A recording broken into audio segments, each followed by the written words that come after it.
Welcome, and as you can tell by the gorgeous artwork, we are again with Napoli's Treasury of Greek Mythology, and today we're going to be diving into the most popular of all of the gods and goddesses, Athena, goddess of wisdom. It's no coincidence that the goddess of wisdom, intelligence, thinking, strategizing, crafting, it's no coincidence that the Greeks hold that goddess as high or higher than even the king of the gods, Zeus himself, because she embodies all of the qualities and traits that the Greeks aspired to. Here's the owl, her symbol, right? And here she is as Pallas Athena, fully garbed in her warrior gear. And here's her shield with its terrifying image. Athena, goddess of wisdom. During the period when Kronos ruled the world, the Titans lived large, some on the land and some in the seas. The deepest oceans were the haunt of Oceanus, a Titan brimming with the need to spread his waters everywhere. His sister Tethys swam beside him, lithe, graceful, and white-haired. Not gray, she was not aged. Not silver, she was not a source of light. True white, pure as mother's milk. It was that white hair that had captured Oceanus. He took Tethys as his wife. Together they created so many sons, all strong rivers, from the great Nile of Egypt to the famous Scamander of Troy, to the many that emptied into the friendly Black Sea. They swirled in eddies, they rippled with gusto, they rushed over cliffs and fell in loud, energetic sheets to the rocks below. Then Oceanus and Tethys created so many daughters, all water nymphs, some inhabiting pools and foothills, some splashing in springs, some slipping through swamps. Each nymph was unique, one rosy, one nimble, one soft-eyed, one knowing, all charming. When Zeus, the youngest son of Kronos, deposed his father and took his place on the throne as king of the universe, his eye fell on one of these nymphs, and he was indeed charmed. Metis, known as the Wise One, seemed to flow like water to Zeus, cool and soothing. Watching her was like swimming in a clear, bubbling spring. He was smitten. And since he was king and felt he deserved anything he wanted, he simply took her as his wife. Metis soon had a child growing within her. That's when Zeus's grandmother Gaia and grandfather Uranus gave him the ugly warning that, by now, he almost expected. Metis would bear him a daughter and then a son, and the son would be invincible. That splendid son, that wretched and hateful son, he would overcome his father. The curse felt never-ending.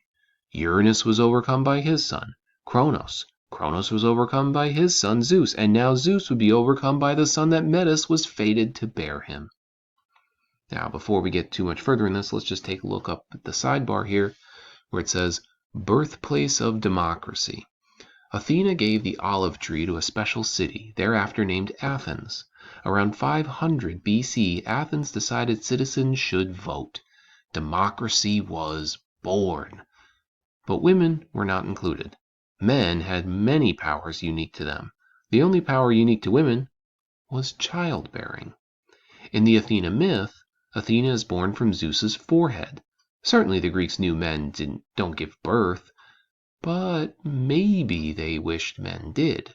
For Uranus, Kronos, and Zeus, each in his own way, tried to take this power from womanhood. And so when you reflect back, Uranus doesn't allow the children to leave. Kronos tries to erase their births. And then Zeus, well, he has his own way of usurping the feminine powers. Zeus would have none of it. His grandfather, Uranus, had tried to prevent his overthrow by imprisoning his children inside their mother Gaia.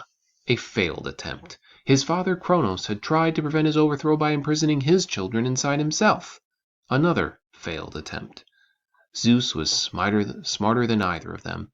He opened his mouth wide and drank Metis, simply drank her like a glass of the best sparkling water in the world. So long as she was trapped inside him, he could never make a son with her. So the prophecy was null and void. And in the sidebar here it says, a baby within a mother within a father. That's who Athena was. Doubly trapped. But she sprang forth against the odds. As goddess of wisdom, she was no one's prisoner. Zeus went on to take other wives, a long series of them, and all the while within him Metis sloshed around the growing babe, rocking her lovingly. And the baby experienced the world from inside her mother, inside her father.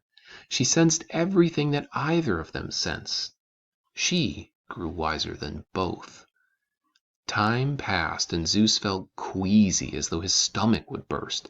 Then the pressure moved to behind his eyes and nearly blinded him. His temples throbbed, his hair stood on end, and from his forehead sprang the goddess Athena, whole and solid and heavily armed. The gray-eyed girl looked around, completely alert and completely wise. She took her place among the Olympian gods and watched, with those gray eyes, ever ready for the chance to advise the belligerent, to strategize with warriors, to lead soldiers into battle.